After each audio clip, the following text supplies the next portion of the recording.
Welcome back, everybody, kids of all ages. We're going to move on to triple feature VHS opening. This is going to be 163. Has requested by B.C.Video. Dan's openings and TheLogosRock consists of a 1990 VHS of One Flew Over the Cuckoo's Nest. In a 1989 VHS of Without a Clue. In a 1996 VHS of the X-Files Conduit Ice. In the first time ever created of Chris Carter. First up, we have a 1990 VHS of One Flew Over the Cuckoo's Nest. Here's the opening for the One Flew Over the Cuckoo's Nest. Enjoy, everybody!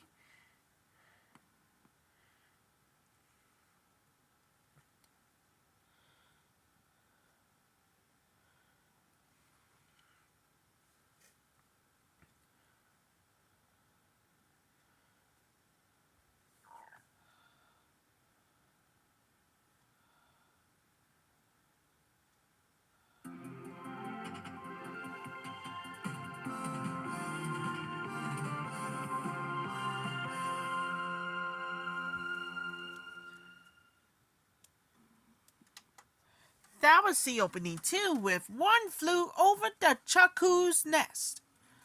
Winner of 5 Academy Awards. Another movie, we had to move on to Greatest and Ever Heard. Next up, we have a 1989 VHS of Without a Clue. The Sherlock Holmes again, it must be a greatest of 1989 views. Here's the opening for the 1989 VHS of Without a Clue. The detective again, it must be a greatest of magnifying glass views. Enjoy, everybody!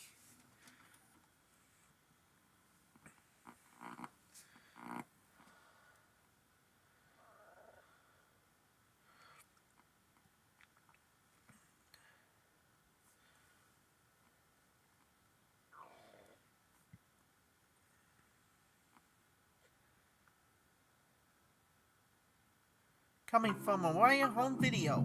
I am sick and tired of going to the funerals of black men who have been murdered by white men. They are powerless against us if every single Anglo-Saxon Christian one of us stands together. The rest of America don't see it that way, Mr. Mayor. The rest of America don't mean a damn thing. You in Mississippi now.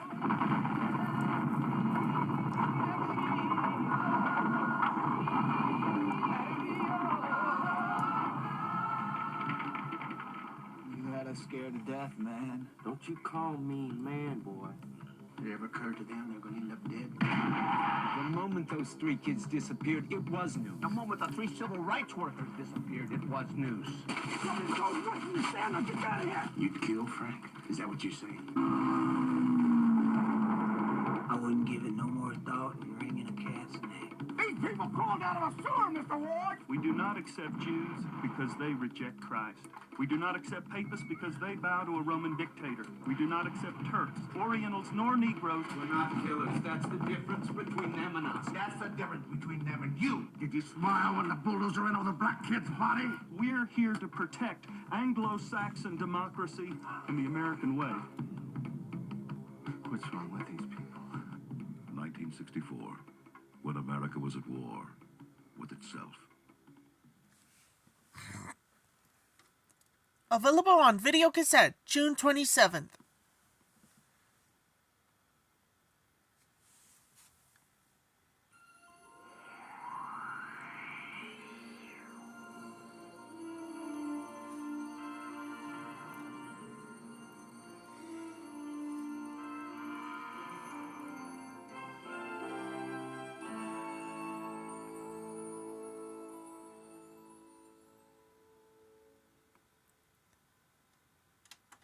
That was the opening too, with it means call me. This time we are not alone, Without a Clue. And finally, we have to move on to Greatest and Never Heard. And last but not least, we got a 1996 VHS of The X-Files, created by Chris Carter. Before we do, digitally mastered, in 1993 releases. Enjoy, everybody. The 2 episodes, again, it must be in 1993 views. Here's the opening for the 1996 VHS of The X-Files Conduit Ice. It's for first time ever made.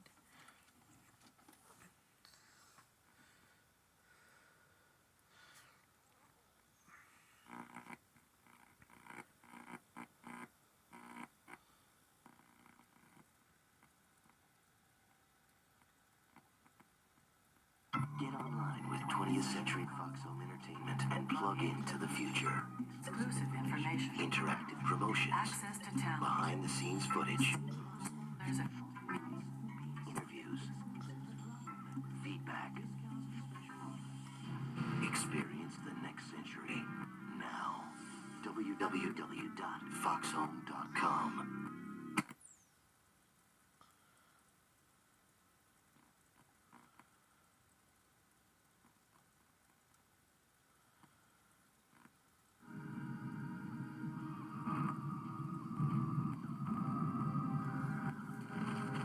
I'm always struggling with my own faith, and I think that Mulder is too. I think that he does believe in these things, but I don't think he believes in them wholeheartedly. I think that he too has a modicum of skepticism. He won't just believe in anything, and so it's his need and desire to believe, his need to see that object in the sky, to have his beliefs tested. And I think that we all want that. I think we all want to be driving through the desert at night and see something in the sky that we can't explain, because it in fact is it's tantamount to a religious experience, and I think that's really what Mulder's about. Mark Snow came after much searching through composers, interviewing, listening to tapes, and he was recommended to me by Bob Goodwin, who's the co-executive producer on the show, a person he had worked with before. They were actually personal friends. Mark happens to live very close to me, which helps because I'm very hands-on with the music.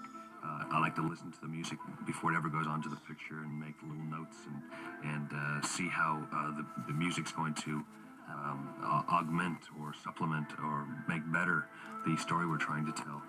And Mark he's got such a natural hand at this, a natural facility for it, that I spend so little time now actually trying to guide him or direct him. I go over there just to listen to the beautiful music he puts in the show. Conduit came out as a result of a kind of a kernel of an idea that I had, that Howard Gordon and Alex Gonza, who were writing as partners, expanded on. We had come up with this idea of this boy writing down the digits 1 and 0, which are the digits in all digital information. He was getting them through the television, inexplicably. And so I think it was Alex, I remember saying, what if all of these things added up to a giant puzzle, a mosaic, that in fact drew a picture of the sister that was missing. I think one of the most successful parts for me is the realization by Scully at the end that Mulder, in fact, may not be a crackpot, that in fact the science that she so depends on points to an abduction, that the girl's physiology, body chemistry at the end of the show says that she may have been in a state of weightlessness. So I think that was interesting. It really helped to define something that was very important to the show too, which was point of view. I always felt the stories were told, the show was from Scully's point of view. She was the one we would cut to her reaction to what Mulder was saying. She was the one who pulled Mulder back and says, look what you're doing, look what you're saying. You are equating this with your sister. It was, I think, for us, a very defining kind of episode in terms of how to tell these stories using the characters that we'd put in motion. That was an interesting episode because the ending, Act 4, was actually not part of the original story. It ended much less concrete, so we added more explanation at the end. I think it's a very successful episode on a number of levels, but I think it also helped us to sort of define how X-Files stories will be told in the future with some resolution, at least emotional resolution, which put Mulder in the church at the end of the episode, very upset about his lost sister as a result of his investigation of this case, which had very similar aspects. Ice. When I first conceived the show, I knew it wouldn't be a show about UFOs only, or even predominantly. I knew that was the foundation on which I wanted to build. But you'll see episodes early on like Ice and What Beyond the Sea, which take it into other realms, which deal with the psychic world, which deal with paranormal matters that are not about extraterrestrials. It was inspired by The Thing, as anyone who knows the genre will tell you, but it was, I think it worked even better as an X-File. It pitted the characters of Mulder and Scully against each other in a way that was, I think, very interesting, and a new look at their characters early on in the series. It's the stuff of great drama, and to see it resolved as it was resolved in a rather strange and weird way with these Arctic worms, which one is nearly put into Mulder's body, was, it was just good stuff, and actually I think pulled off rather believably. We created fake skins, and we would put them over bottles, and we would pull things underneath them. This was also the work of Toby Lindahl, our great makeup artist who works on the show. And the dog's fur was also manufactured and wrapped tight over a surface, and then the worm was pulled beneath that. But you also see digital worms. That worm that crawls in the dog's ear is a worm that's been digitally created. So you get a little of the real, a little of the not so real, and a lot of movie magic. And we were sure that we had gone too far with this worm, that we had pushed the limits of good taste and creep out factor. But we all realized how good it would be if we were allowed to keep it in. So I think, as David Duchovny says, it was one of our first rockin' episodes.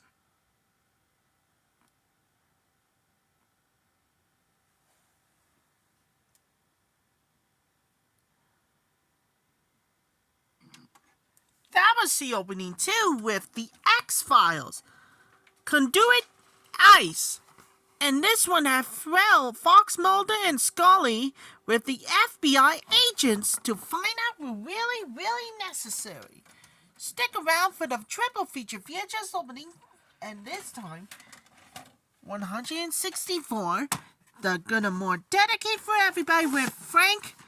And this one is the first time ever the outrageous comedy about the world's greatest detective in the bumbling partner Sherlock Holmes, including ITC. He said they're talking about opposite attack. Maybe the truth. Enough is enough. Gonna more dedicate for everybody with for the first time ever made Uncle Vernie and Lulu and Francis, and I'll come back real soon. That's all for my triple feature VHS opening.